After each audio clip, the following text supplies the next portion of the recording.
Salam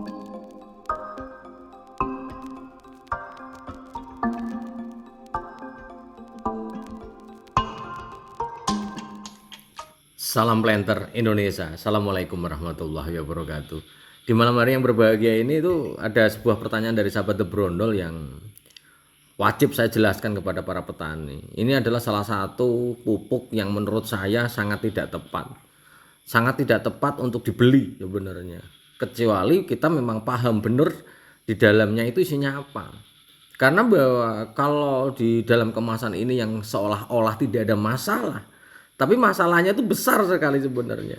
Kita akan ulas satu. Yang pertama ini adalah ini apa namanya mereknya ini. Ini Mahkota. Nah, ini Mahkota D per B sawit, nggak tahu artinya D per B itu apa, saya juga nggak tahu. Nanti mungkin bagi produsennya kalau mau mengklarifikasi monggo saja, nggak apa-apa.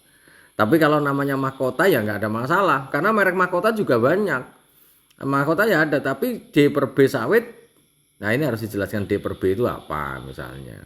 Atau Mahkota sawit malah justru malah lebih baik. Sehingga banyak orang, karena bahwa banyak petani di Indonesia itu membeli pupuk didasarkan pada namanya. Pada namanya, sehingga kalau beli pupuk ini Mahkota, wah ini Mahkota kok murah ya. Wah ini kita akan ulas satu persatu ya. Oke, ini namanya. Kemudian ini kandungannya seolah-olah seperti apa namanya, seperti pupuk ini ada granular 13,8,27,2. Nah, ini juga apa jarang ya pupuk dengan formulasi yang gitu ya, jarang. Yang ada adalah 13,8,27,4 plus 0,5 boron. Ini banyak. Mau Pak Tani, mau Haikai, ada Mahkota, mesti banyak. Namun di apa ya di sini itu ada yang aneh karena bahwa di sini ada MGO. Nah, ini jarang sekali. Karena bahwa sebenarnya MGO ini adalah kadar ini 2% ini karena kalau di dalam NPK harusnya adalah 2% magnesium oksida harusnya. Kita kalau ngomong harusnya ini ya. Tapi ini kok ada MGO-nya. Ini kita ganti ini ya, pakai yang ini. Ini ada MGO-nya lah. Ini menjadi sebuah pertanyaan yang besar. Lah, ini Pedi sudah curiga. Saya bilang pertama, karena ada seorang petani bertanya nih, Pak Pendi, saya tanaman saya udah panen, pakai 13,8,27, bagaimana? Saya bilang pas. Coba Mas kirim pupuknya seperti apa? Lah ini yang dikirim.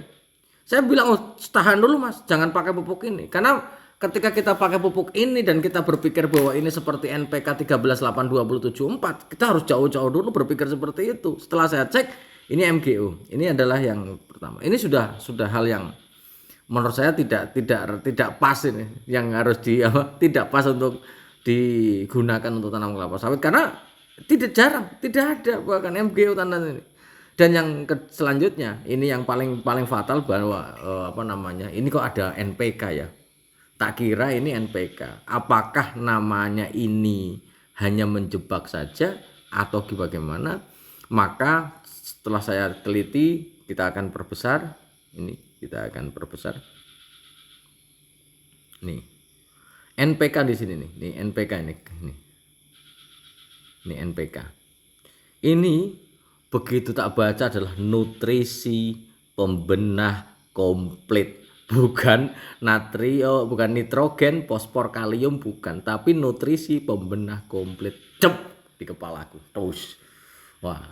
Nutrisi pembenah komplit karena bahwa ketika kita ngomong apa namanya, kita ngomong pembenah tanah, kita ngomong apa misalnya ngomong pembenah tanah ini. Pembenah tanah itu isinya kalau enggak kalsium, magnesium karbonat ini, atau ini dolomit atau RP. Nah ini itu kalau kita ngomongin pembenah tanah itu isinya ya mesti itu. Maka begitu saya cek saya cek kembali dari sini ke sini. Nah ini kita akan melihat dulu dari ini kemana ke sini nih, tak jebret.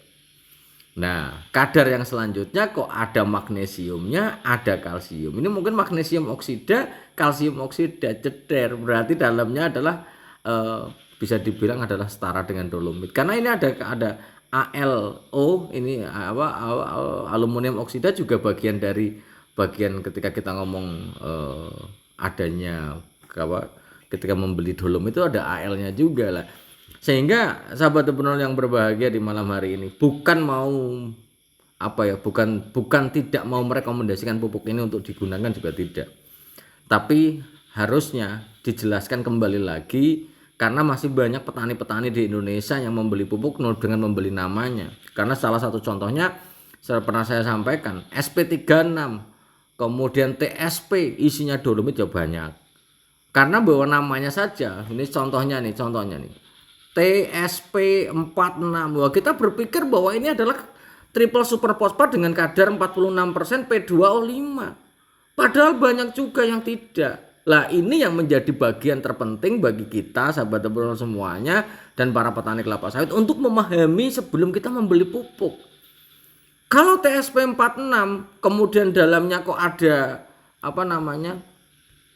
kok isinya adalah CaO berapa persen, MgO berapa persen, ini jelas bahwa isinya masih dolomit. Itu sehingga kalau kita mau membeli pupuk, kembali lagi cek satu persatu apa yang terdapat di dalamnya. Apalagi pupuknya mungkin cukup murah, sehingga sahabat entrepreneur jangan hanya membeli namanya saja tapi mengecek kandungannya. Oke. Yang selanjutnya, tadi namanya sudah, NPK sudah, kadarnya juga sudah. Sayang sahabat entrepreneur tidak memberikan tidak memberikan gambar penuh ini. Karena bahwa gini, ketika kita ngomongin NPK itu harusnya ada yang namanya kadar di dalamnya. Kadarnya berapa itu. Kayak pupuk, misalnya sahabat entrepreneur mau udah membeli pupuk tapi pupuknya kok tidak ada kadarnya, ini juga menjadi masalah. Contohnya, wong kita beli CU aja ada kok. Ternyata 25% CU misalnya. Ya sah saja, nggak ada masalah. Tapi kalau pesan entrepreneur di malam hari yang berbahagia ini, yang pertama balik lagi nih. Karena orang mesti akan, wah ini butirannya coklat. Karena NPK 13,8 ini rata-rata butirannya coklat. 13,6 27 4 plus 0,5 boron ya bisa coklat. 13,8 27 ini 4 plus 0,5 boron juga coklat agak kemerahan. Sekarang kalau milihnya Mahkota dan Pak Tani lagi dia sudah agak kemerahan. Tapi bukan berarti mau butirannya seperti apa juga nggak ngerti. Tapi yang penting adalah kandungan yang terkandung di dalamnya. Ini juga harus dicermati baik-baik.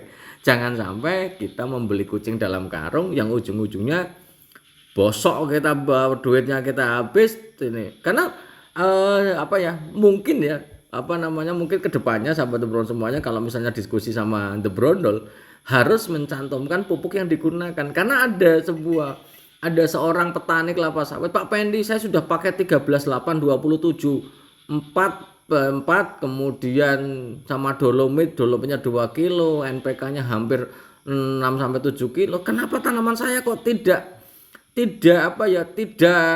berkembang dengan baik, warnanya kurang bagus, buahnya hampir nggak ada.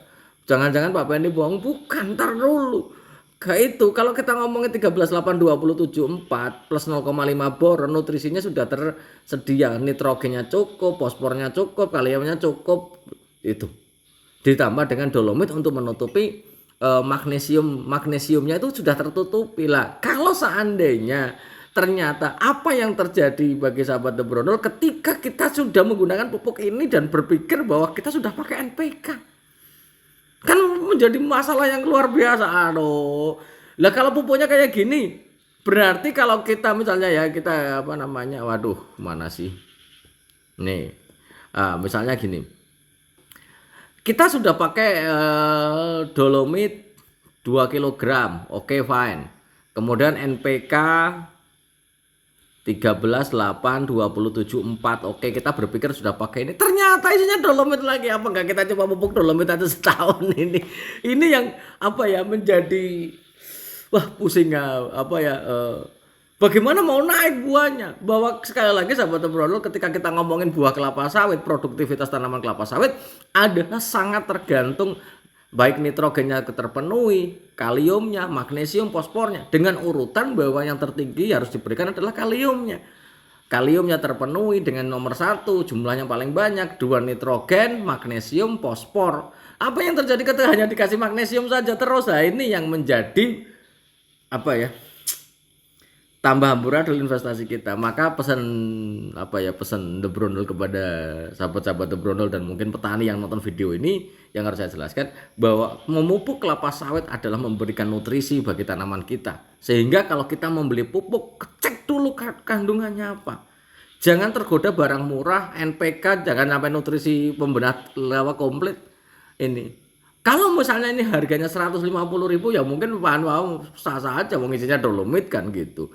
Dolomit yang sudah dikemas dengan butiran coklat yang digranulasi ya mungkin saja, monggo saja. Tapi sebenarnya bagi produsen pupuk, kenapa tidak memberikan sebuah label yang lebih lebih memberikan sebuah edukasi bagi petani kita.